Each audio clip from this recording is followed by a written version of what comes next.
The following production is part of the We Be Geeks podcast collective.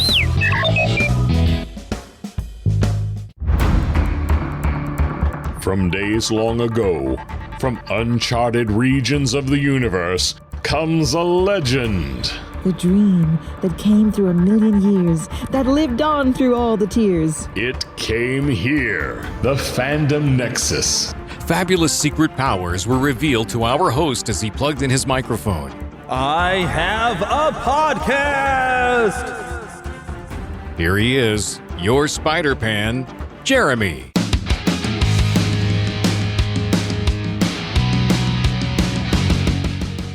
Hello, hello! Yes, I'm back. It's time to visit the Fandom Nexus again. Little division here in Neverland where all fandoms come together. And you and I get to come together every time we have a new episode. I'd like to be able to say every week, but, I had to take a week off. We had Labor Day weekend. I really needed a day. I really just slept.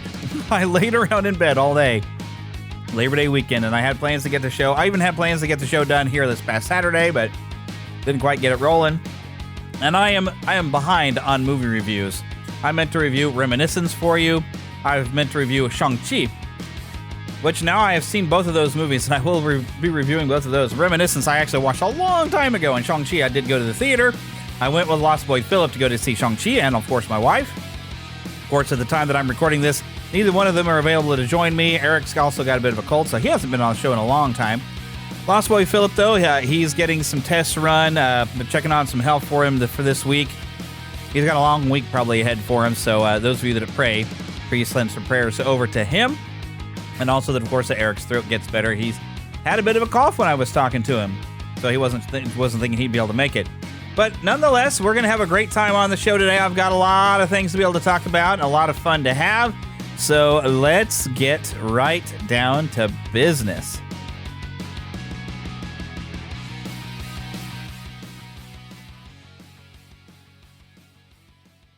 All right, so the first thing that I want to talk about, of course, is what have you been watching?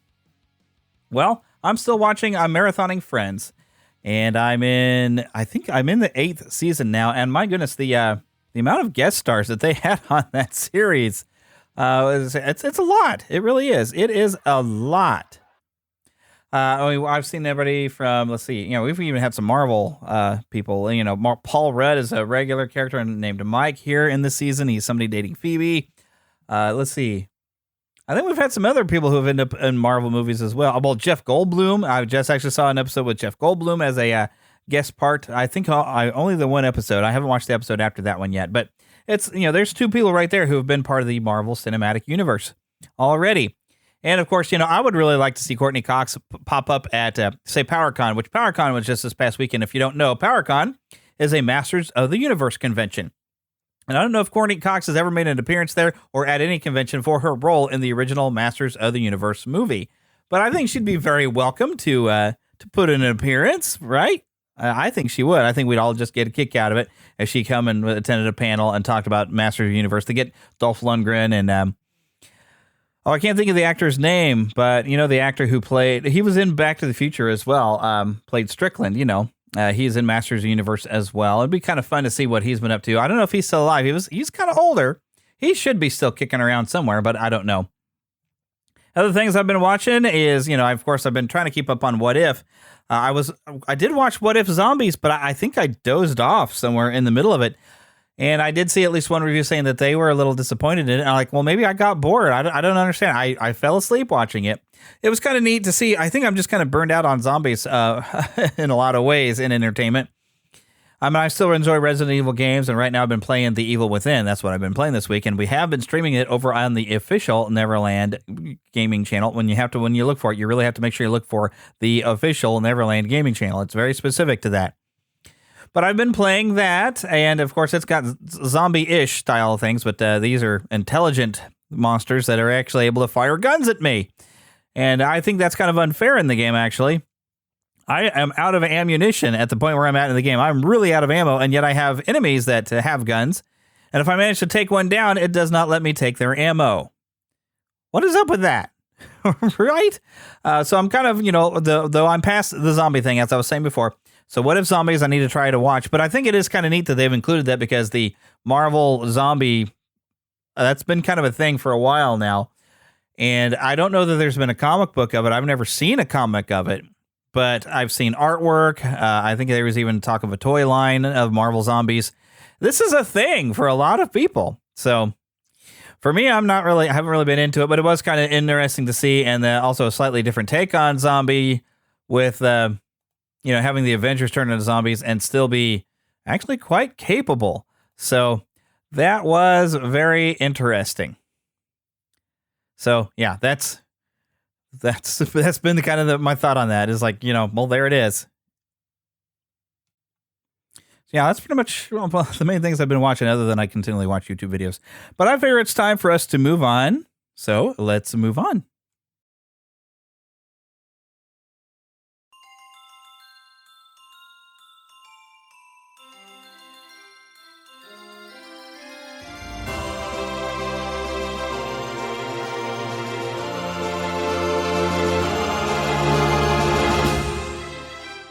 Spanning the Disney and geek universe to bring you the best in comics, toys, movies, and entertainment.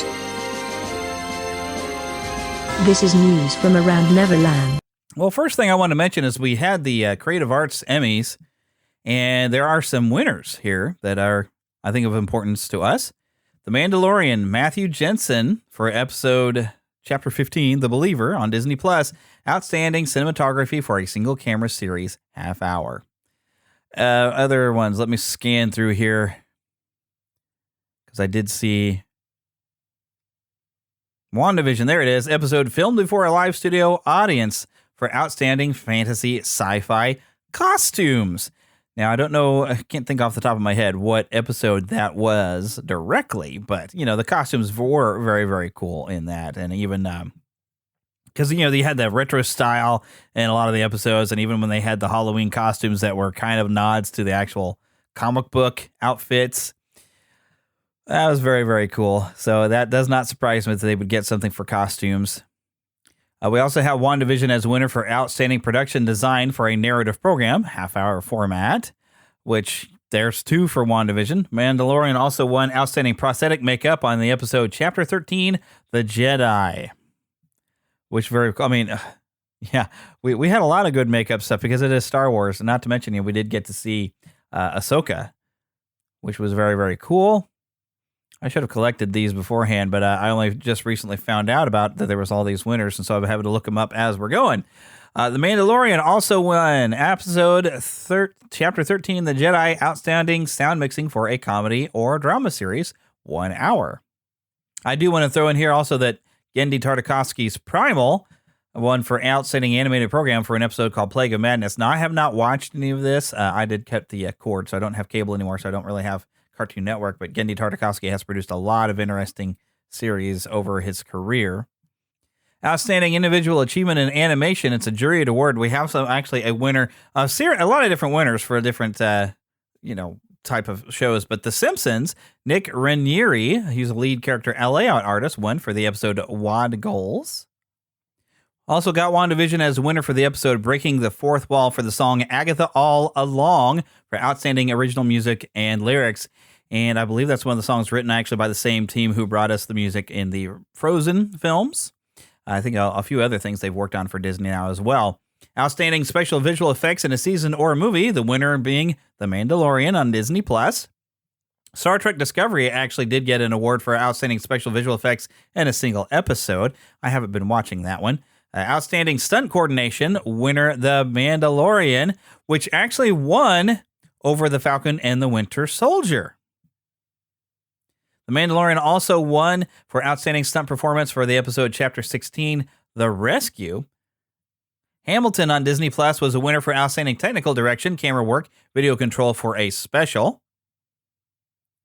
Now, the rest of the Primetime Emmy Awards are actually going to be given out on September 19th, 8 p.m. Eastern Time. That'd be 7 p.m. my time. It's going to live stream on both CBS. Well, of course, CBS will have it just live, but it will stream on Paramount Plus for premium subscribers. Which I have noticed, like Paramount Plus also carries any football games that are on CBS. I thought I was going to watch on Paramount Plus the Chiefs playing this week, but CBS comes in pretty good with an antenna, so I was able to do that. Now, there's another bit of news that I found to be a bit surprising. Owen Wilson, according to The Hollywood Reporter, is going to be starring in Disney's Haunted Mansion. Now, I don't know that things have been going the way we had expected, because we were hearing, not Mike Mignola, he's the creator of Hellboy, but, the director of Hellboy, he was supposed to be working on, and it's been so long that he was expressed interest. Guillermo del Toro he expressed interest in creating a Haunted Mansion film, but I don't know that he's involved anymore. According to this article, it says Owen Wilson has joined the cast. This is a family adventure spook fest, of course, based on theme park rides. He's joining Lakeith Stanfield and Tiffany Haddish in a roll call for production that's described as an ensemble in nature. Now, Justin Simeon, who previously helmed Dear White People and Bad Hair, is making his big-budget studio debut by directing the feature project from a script by Katie Dippold. Dan Lin and Jonathan Eric, who produced Disney's billion-dollar grossing live-action remake of Aladdin, are producing via their Rideback banner. That's what it says. Now, as you heard, no Guillermo del Toro mentioned at all. I was really kind of looking forward to it. Now, they're with them saying that they've got some of the people who worked on the live-action remake of Aladdin, and I know a lot of you liked Aladdin. It was okay. It was okay. It was nothing really for me to get excited about. So I want a good Haunted Mansion movie. I don't have high expectations, although I do love Owen Wilson, and I would like to see what he brings to the table. But I don't have high hopes for this. I don't really even have high hopes for The Muppets Haunted Mansion coming October 8th. It's going to be approximately 48 minutes. And according to the Muppet Wiki, it says the special will take place on Halloween when Gonzo is challenged to spend the night in the Haunted Mansion. According to Disney's announcement, the special will feature a star-studded Muppets cast, celebrity cameos, all new music, and spooky fun for families to enjoy together. The special features 3 new original songs, Rest in Peace, Life Hereafter, and Tie the Knot Tango. The special is notably the first Muppet production to utilize LED wall technology to create virtual sets.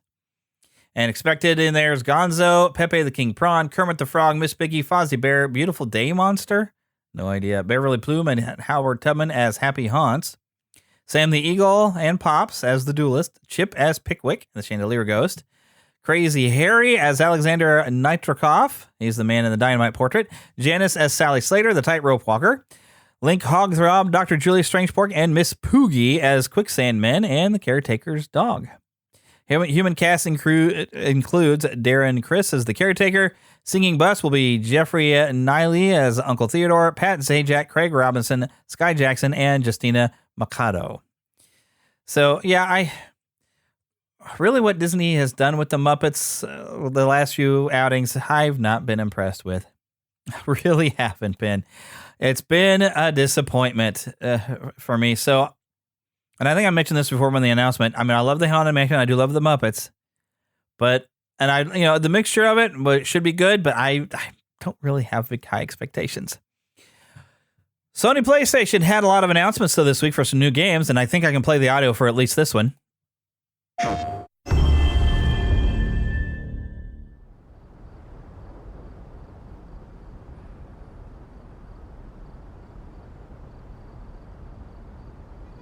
I know, not a lot going on so far.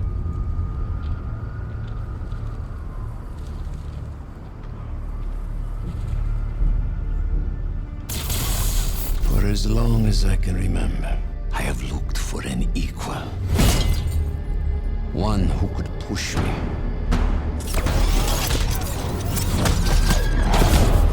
One who could surprise me.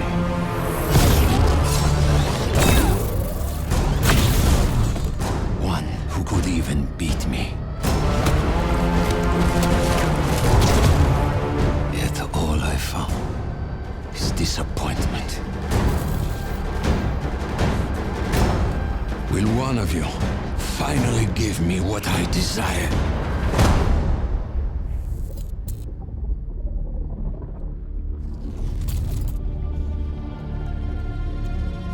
Yes, we will.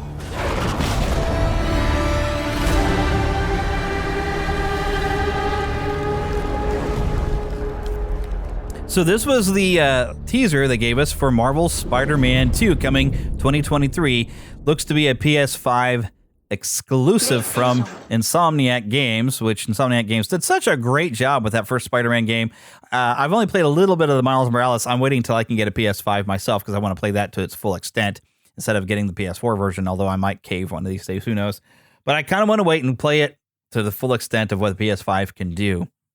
And what we get to see here in this teaser, we're hearing the voice, from what I've heard, that is Kraven the Hunter, and you can kind of hear the accent. So I think that the people are right, that is Kraven the Hunter, who might be the main villain here. We also, in an alleyway, and you hear the voice at the end, that's Venom.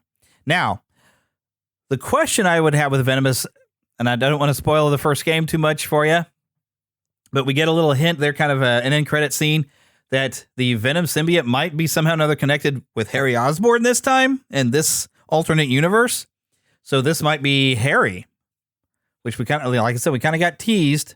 And I don't know if we're going to get to see a Green Goblin out of Norman at this time. I have no idea because I don't think he's become the Green Goblin in this game universe, the Gamerverse, I think they're calling it.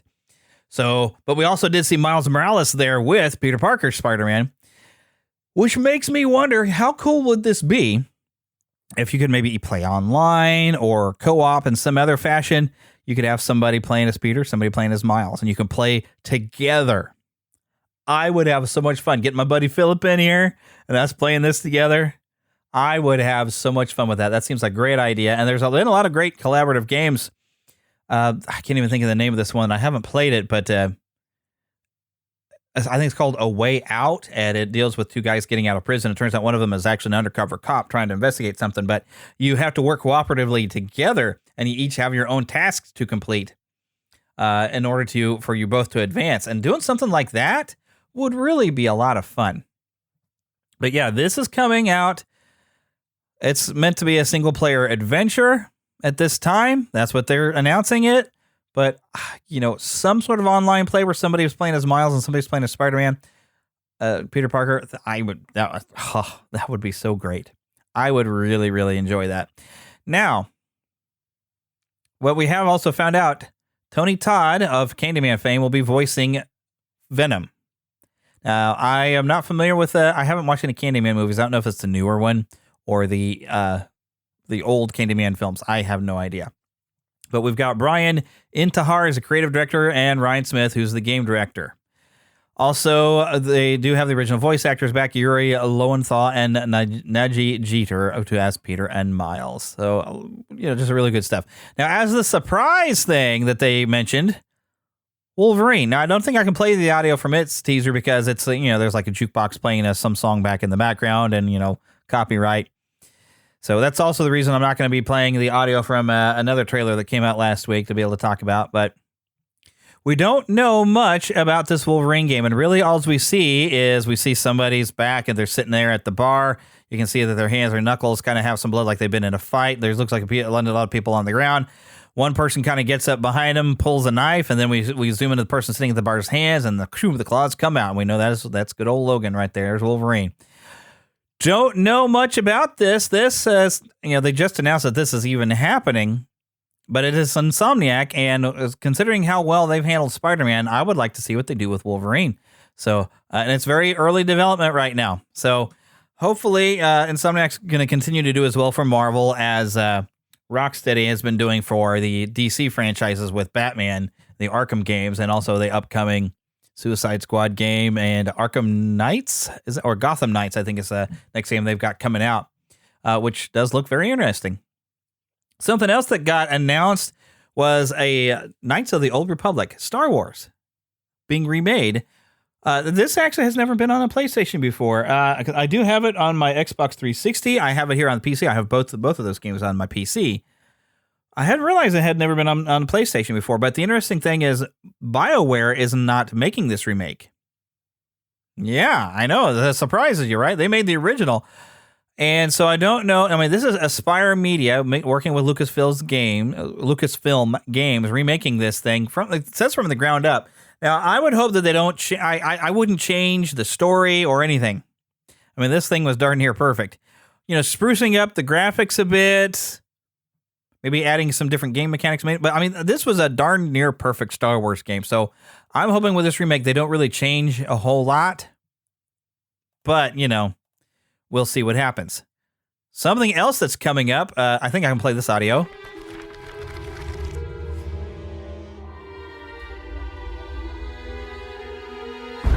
Guardians of the Galaxy. You came here seeking truth. Rejoice. The matriarch wishes to share it with you. United in the light of belief, all suffering, all grief will end. Oh! Ah! Ah! What's wrong with you? Oh, I think I'm having a heart attack. Cease this at once. Fine. Cosmo! How you doing, buddy? Grand Unifier Raker, leader of the Church of Truths. During that ritual with the priest, they kept talking about a promise. It was like they were drinking funky juice or something. Or joined the cult. So let us investigate for you. Always catch, Peter Quill, and not fun kind with Bob. Hey, World Mind, long time no see. The current probability of defeating the Universal Church of Truth is 0.3%. Is that bad? It sounds bad. It is. I hope you've got one hell of a speech plan, Peter. That makes two of us. Follow me! Show ya who we are! We're space riders with no name. Take ya to the stars. Show ya who we are! By rejecting the promise, you have proven yourselves unworthy, and you must be destroyed!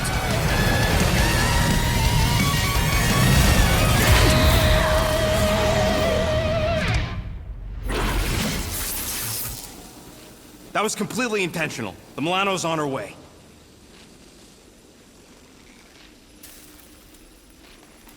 Thanks, bud. So Guardians of the Galaxy is expected to come out October 26th for the PlayStation 4, 5, Xbox Series X, and Xbox One. And they even have, you can pre-order it now. There's lots of fun special features for pre-orders. This, I'm not sure exactly who made this one, you know? Well, let's see. It doesn't really say.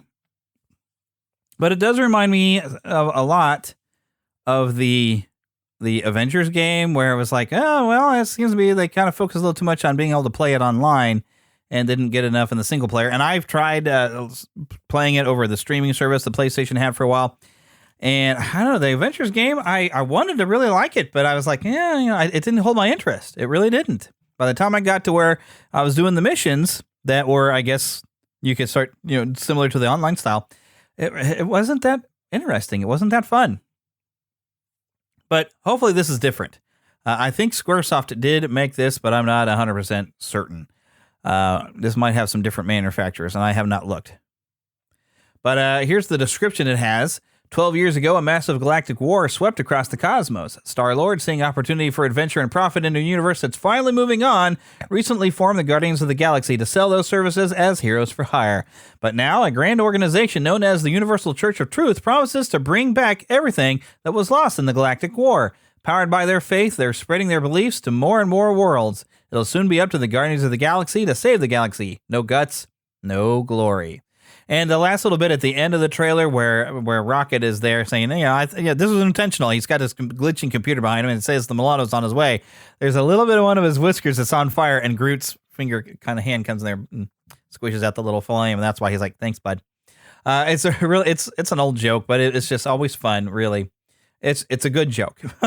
That's what, and we'll just put it like that. It's a good joke and I liked it, okay? So, on from that into some bad news. Mirage Studios is officially gone. They completely are owned by Nickelodeon. They sold it to them back in 2009. Now, Mirage Studios, of course, was the original company with Kevin Eastman and Peter Laird. And the joke of being at Mirage was that it's not really a real studio. We're in our basement in a garage selling Teenage Mutant Ninja Turtles. And the Mirage is also through licensing that had like toys, movies, and everything. Nickelodeon's got it all now. Mirage is officially going completely under. They're done. And that's pretty sad. Also, on some other not so happy news, Tom Kane, as we mentioned before, he had a stroke a while back. He's got a new P.O. box that you can send him some fan mail, some thank yous, some well wishes, that kind of thing. I think he was supposed to have a way where you could ask for an autograph. You could purchase autograph things. He can still sign stuff. He just can't speak. Now, Sammy Kane has been using his Facebook page. Sammy Kane said on a post, "Because of this stroke, my dad has been forced into early retirement. The damage to his speech center is just too severe. He cannot read well nor get out the words he wants, which is sort of required for voice acting. He has what's called apraxia, which means he has difficulty moving smoothly from one sound, syllable, or word to another. Groping movements like with his jaw, lips, or tongue to make the correct movement for speech sounds are impaired. Essentially, he knows exactly what he wants to say. He knows exactly what's going on, but the words are trapped in his head, and when they do come out, it's usually too slurred to understand. He has a handful of words he says perfectly, but just a handful. He relies on all forms of nonverbal communication now. Thank God he's an actor and great at charades." And the P.O. Box is 23606, Overland Park, Kansas, zip code 66283. Once again, P.O. Box 23606, Overland Park, Kansas, 66283. Send him some cards, some well wishes. Remind him that we all still love him and we enjoyed all of his work. But now it is time to go to the trailer park, and this time I know exactly which button to hit. Mama, another gator got in the house. Another gator? Give me that sugar. Come here. Get him, Mama. Get that gator. The Neverland Trailer Park. Well, so the big trailer really was The Matrix Resurrections, which I had seen some things online where they had shown it at, I think, CinemaCon, perhaps. And I read some descriptions of some of the stuff, and I think I mentioned it last show. I think I did mention and read over some of what I had read about it. But now we finally got a chance to look at it. I cannot play the audio because the majority of the audio is the White Rabbit song there, I think by Jefferson Airplane, was it? I don't know. We played at the classic rock station I work at. But I because of licensing, I don't think I can play that because it's just going to be playing the song. But this, I mean, it has raised a lot of questions because we see Neo is back and we see Trinity and some new characters. One, Neil Patrick Harris. We don't see Morpheus, but from what I've learned from the Matrix Online game, which I never did play, Morpheus in a major scene, that's the major story of it, is killed. So there is no Morpheus, but there is a younger character who's similar to Morpheus that I wonder, is that maybe his son? It's hard to tell what era this is because we did learn in the second film, The Matrix Reloaded, that they're in the sixth version of the Matrix, and it's been who knows how many thousands of years that this has been the thing. And unless you've watched the Animatrix, the ending of the third film really doesn't make a lot of sense why they were able to settle on a peace, because you really see the war between the humans and the machines are. I mean, the humans were just as guilty of some things as the machines were, so it's kind of a striking back each other. Now, definitely the machines had won and had some dominance. But they had come to an agreement. It's like, well, let the humans know that they're in a program, and they can choose to stay or not. That way, they have their freedom. But if they want to stay in the Matrix, then okay, they can. And then, so how much time has actually passed here? Who knows? Because we have Neo again. Now, I guess that's why it's called Resurrections, and they're calling him Neo. But now at the end of the third film, the physical version of Neo, of course, he was blinded and dead. So is this the same Neo we know before and he just doesn't remember who he is? Is this the recycling of the one that the machines have continued to do? Are we on our seventh iteration of the Matrix now? Or eighth, perhaps? I guess the seventh iteration started at the end of the film, where humans are actually supposed to be free. So what is going on here? Is this the same Trinity that we know? Because she says, oh, do we know each other? She says at one point where she runs into Neo. Is Trinity actually part of this one program? Because the Oracle knew all about, well, hey, Trinity will know the one because she's going to love him. So the Oracle, being a programmer herself, would know how this works. So the Oracle is one of the constructors of how to make the Matrix work, you know. So there's a lot of questions here that this really teased, and I'm curious, but a lot of this, it felt like the first movie all over again. It's like the same story, except for he's already super powerful, and he just forgot who he was, something like that. And I have noticed one thing also. How the original films, they almost have a greenish filter to everything.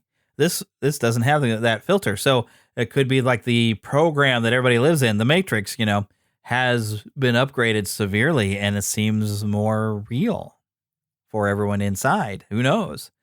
So this could be generations down the road that this takes place, but we will find out. This movie is supposed to come out this December. Now, another film I didn't realize was coming. This is from 20th Century Studios. This is called Ron's Gone Wrong, and it has some serious vibes between Baymax and anybody remember Short Circuit from the 80s? Yeah. There's two kinds of people, Dad. The ones who have a B-bot and the ones who don't. Hey, guys. Oh, sorry, I'm in your shot. Oh, I have a filter for that. Really? You need a B-bot to have a social life? Yeah, Dad, kind of. I don't want you addicted to some device. Yeah, no. What you want? Oh, Dad! You got me one! Welcome to the show. Hi, Barney. I'm your best friend out of my box. What are you doing? Barney, your B-bot is like super weird. I am Barney's B-bot. Will you come to my secret shed and like him? No. Okay, Ron, a bunch of your code is missing. You're supposed to know everything about me. Hair, brown. Height, 4'11". 5'11" would be better. Girls would not laugh at you. Hey! Making friends is what he's for. Friend request? Friend request. If he can't do that, he's like literally pointless. Oh, Rose is pulling my head off! You can't pull his head off! We'll get in trouble! Okay, I cannot pull his head off. I have no mega safety controls and stuff. Copy him. Find that code. Unlock.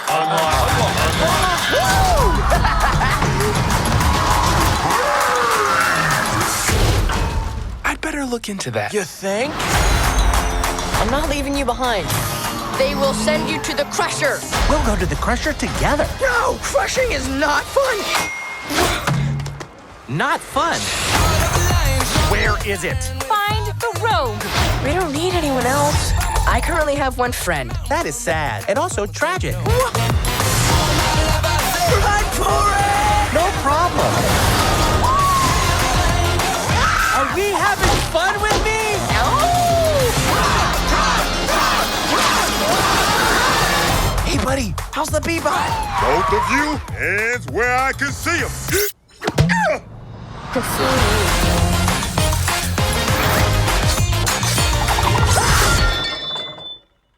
Maybe turn it off and on again.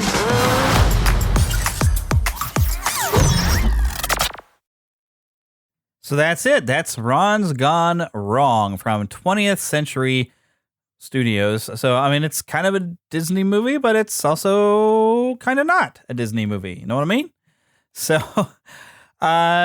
this could be fun. It seems almost like they're trying to make a statement about how people are really kind of addicted to their devices a bit. I don't know if that they're really making their case very well. They do kind of make the joke, like when the father's saying something about it, he's also kind of there on, you hear his phone going off multiple times. So, I mean, there is a commentary about being addicted to a thing and how in order to be one of the cool kids, you have to have the latest new device. And there are these little robots that are your little friends and they do everything your phone does. And I do see some social commentary, really potential right there, because we are kind of getting that way where, and kids seem to feel like they have to have the latest tech. And even adults, we feel like we got to have the latest tech. I don't. I've still got my old Samsung, and I'm usually like one phone behind. I try to make sure I'm interacting with the real world as much as I possibly can, even though here I am making a podcast and you're probably listening to it on your phone. But I mean, there's a difference between that and I think being flat out addicted. So to where you're dependent. I mean, we're in a generation where everything is. I don't get on TikTok. I'm not doing that one. But all of your information is online. It's easily accessible. We kind of are always doing things on TikTok. People are doing crate challenges and all kinds of silly things. all over trying to get attention. Maybe I need to do more of that to get more attention to this podcast. I don't know. But that's the world that we live in. And I think there's some commentary that hopefully will point to, let's make sure we're living in the real world. I was actually even hearing a news story today where one school has decided to just ban smartphones. Say, no, you don't bring your smartphone in here. And they've noticed the kids are actually doing better in school now, and they're actually interacting more with the world. There's less distraction, and the kids have actually kind of liked it. From what, I don't know where this school is. I was hearing this on the radio this morning with our morning show. They were talking about this. So I wonder what would happen if we tried this in a few other places. But we have some other fun to have. I got a bad feeling about this. What is this place? Castle Vader, the galaxy's first all-inclusive luxury theme resort. Feel the power of the dark side at the Empire Emporium. Now open. Now open. Now open.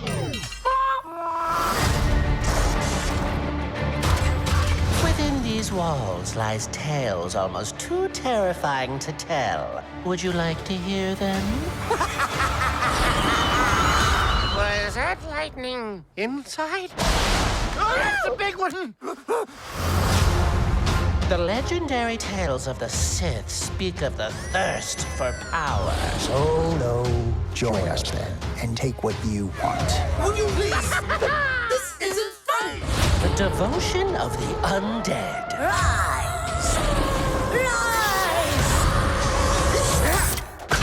Uh-oh. And submitted for your approval. A tale of desire. I wish I was a pilot. Join the Imperial Academy. I will train you. Oh, yeah! Is that really what happened? No, it's not. Be afraid! Be very afraid!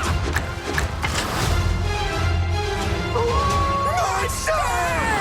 So, what do you think? A little on the nose is what I think. Everyone gets scared, kid.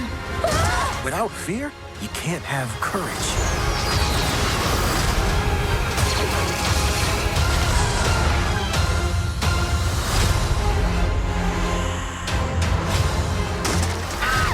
Here's B14961138. So coming to Disney Plus on October 1st, that is Lego Star Wars Terrifying Tales. This has Poe Dameron going to Mustafar. It looks like it's Darth Vader's old temple there, where that we saw in Rogue One, and a hut has turned it into like a resort of sorts, and it has somebody dressed as Palpatine who's telling stories that aren't quite exactly how things happen. And then it looks like we have some sort of zombified battle droids arriving as well. So this looks to be a lot of silly fun. So it's Lego Star Wars. You know it's going to be silly and it's going to be fun. I am looking forward to checking this out. October 1st, it begins streaming. And now, although I have no sounder for this, I know what we're going to do. It's a movie review. Yeah, I have that programmed into a button right there, so I might as well use it. Reminiscence. This was Hugh Jackman. It's his new film. It's available for just a limited amount of time now on HBO Max, and I believe it was out in theaters. I watched it on HBO Max. Really, I thought, well, let me just see what it is. It was very, very confusing as far as what the story was. Basically, from the teaser. We really didn't play the teaser or the trailer or anything like that as we worked into this movie. Because I didn't know if it was going to be a big thing, and I thought, well, I'm curious because it was very vague. I really enjoyed this. Now, the interesting thing is, like, Rotten Tomatoes has got it currently at 37%, Metacritic at 47%. It's got a 5.9 out of 10 on IMDb. But yet 70% of people liked this movie. I actually would rank it higher. This was one of the best movies I had actually seen this year, in my opinion. It stars Hugh Jackman, Rebecca Ferguson, which some of you might remember her. She's hard to recognize, but she was in The Kid Who Would Be King. She played Morgana in that. Hugh Jackman plays Nick Bannister, and the short description is Nick Bannister, a private investigator of the mind, navigates the darkly alluring world of the past by helping his clients access lost memories. Living on the fringes of the sunken Miami coast, his life is forever changed as he uncovers a violent conspiracy while trying to solve the mystery behind a client who has disappeared. This also has Thandie Newton. She used to be Thandie Newton, and now they've put a W into her name. You might remember her from Interview with a Vampire. She was the slave girl. She also had a pretty good role in Mission Impossible 2 as the main love interest. We also get to see Natalie Martinez. A lot of interesting people in this cast. I really, really enjoyed this movie. I'm actually going to give it a 5-star review right here as I saw it available. Because it needs to have a few things. And some people do have some issues. I guess there's people who didn't like certain things. I don't want to spoil the ending or tell you anything about this. This had a bit of a Blade Runner feel, though, of being in the future and some certain technology, and has done very film noir. But Blade Runner, when it first came out, Blade Runner's a bit of a cult hit. There are people who didn't quite latch onto it.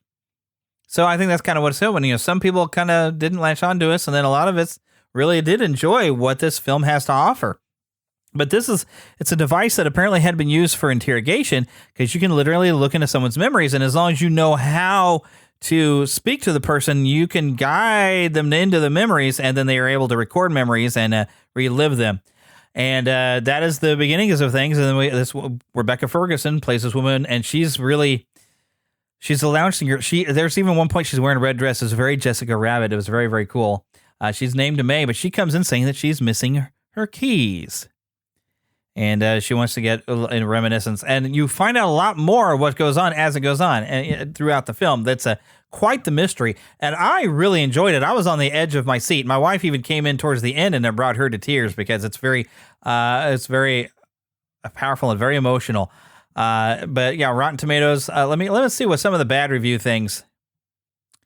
Well, apparently I need to enable ads in order to be able to see the... Oh, for crying out loud.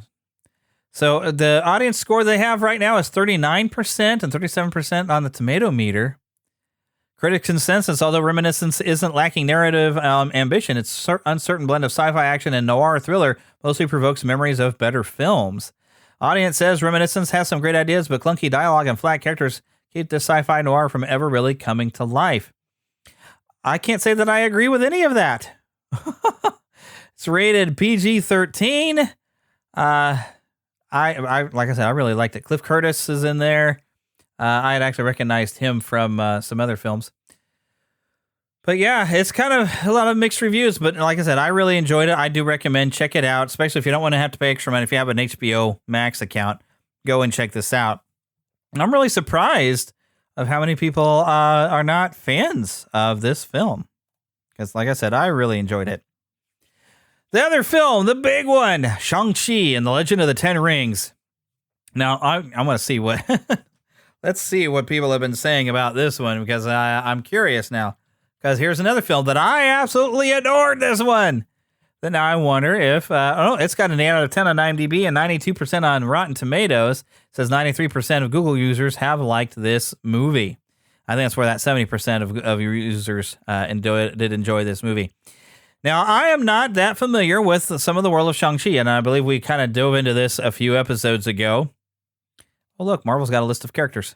But I mentioned how I'm mainly familiar with Shang-Chi, as he's the one that helped Spider-Man develop Spider-Fu when temporarily Spider-Man had lost his spider sense. And Shang-Chi says you're relying way too much on your spider sense. And so he taught him a new way to fight, basically where he didn't need the spider sense anymore. But this one, it was written by David Callahan, Destin Daniel Cretton, and Andrew Lawman. Director Destin Daniel Cretton was one of the writers. Produced, of course, by Kevin Feige and Jonathan Schwartz. This cast included Simu Liu. I don't know if I'm saying that right. Could be Simu Liu. Aquafina, which she's not annoying in this. She plays Katie. He's his best friend. Which my wife thought, well, the love here. I didn't get the love, and I said they even tell you in the movie that they're not romantically involved. They're friends. Tony Leung, you have Michelle Yeoh. Love seeing her pop up in that. Fala Chen, Mengar Zhang, Florian Montanu, and Ronnie Ching. Really, some of the music I don't know fit in. Like at the end, there's kind of a hip hop song, but it doesn't fit because this although there's a little bit of time in some city areas, and it does have that Marvel Universe feel, it becomes a kung fu fantasy. The description over here on Marvel.com says Marvel Studios' Shang-Chi and the Legend of the Ten Rings stars Simu Liu as Shang-Chi, who must confront the past he thought he left behind when he is drawn into a web of the mysterious Ten Rings organization. The film also stars Tony Leung as Wenwu, Awkwafina as Shang-Chi's friend Katie, and Michelle Yeoh as Xing Nan, as well as Fa Shin, Ming'er Shang. Well, I've already read all these names, and it's going to do again. But Wenwu, they handled how the third Iron Man film kind of tiptoed around the concept of the Mandarin. I think they're afraid that the Mandarin might be considered maybe a racial stereotype, and so they kind of make fun of it being an orange. And Wenwu was basically like, yeah, what, they thought I was really called the Mandarin, like an orange or something, because yeah, they totally ripped me off with their fake videos, and that was not me and my 10 rings. But you know, Mandarin is also a language in China. I think it's a province in China even, but I mean, it's not just an orange. So, but I think they were afraid of, you know, they didn't want to offend anybody in China because China is Disney's bread and butter. That's where they make their money. And I don't want to get into all, of course, the human rights violations China is guilty of, all that stuff. There's you can get into a whole thing, including their concentration camp that they have of certain people. There's a lot of things wrong with China. So kissing up to China, not really a fan of. But the fantasy put around Kung Fu is really a wonderful area to mess with. If you like Crouching Tiger, Hidden Dragon, a fantastic film. I love that one. This had shades of that just a little bit. But yeah, with great combat, great fantasy, fairy tale storytelling at times. Really enjoyed it. And then, of course, the surprise appearance of Sir Ben Kingsley as Trevor Slattery, picking up where he left off. And actually on Disney Plus, you can watch now his little Marvel short. I did go back and watch it, where you get to see where he ended up, where he is in this film. I don't want to say too much because I don't really want to spoil anything, but I loved this film. I do highly recommend it. It was a great production, great effects, great combat, a very fun final battle. You know, we get a battle of big monsters kind of at the end with humans involved, and it was I really enjoyed it, just everything about this movie. It was just that much fun. But with that being said, I think I'm going to wrap everything up right there. Of course, we do want to thank you, Karen Kennedy, Ricky Pope of Christian Nerds Unite, and Darren Wilhite of the Wilhite and Wall Show for their contributions to our opening sounder there. Those are the voices that you hear. In case you didn't realize, that's what it was. So, of course, I want to thank them for that. Of course, remember, you can email us at podcast@neverlandpodcast.com. Hopefully, I'll see it. I get a lot of spam in that, so I don't usually see stuff. But you can still find us, twitter.com/NeverlandPcast, facebook.com/NeverlandPodcast. Also, we do have a Facebook group if you look in groups under Neverland Podcast. You can leave us a voicemail at 816-226-6492. Come to the website, neverlandpodcast.com, and join the Neverlanders. You just need a nickname because every Lost Boy or Pixie has to have a nickname. That's why I'm called the Spider-Pan. It's a nickname. Also, please donate to our Patreon at patreon.com/NeverlandPodcast. Also, if you visit neverlandpodcast.com, you'll see right there my podcast reviews. If you happen to have a podcast yourself, my podcast reviews for I'm paying like $50 for the year, and I get every review sent. I can get it emailed to me from around the world because you know what? iTunes actually separates from different countries the different reviews, so you might not be seeing every review you get. And they even give you an easy way to just share it directly on your website, all your reviews. So, yes, my podcast reviews. If you go to the website, you can click a link right there and go and take a look. But until we see you next time, get lost in an adventure.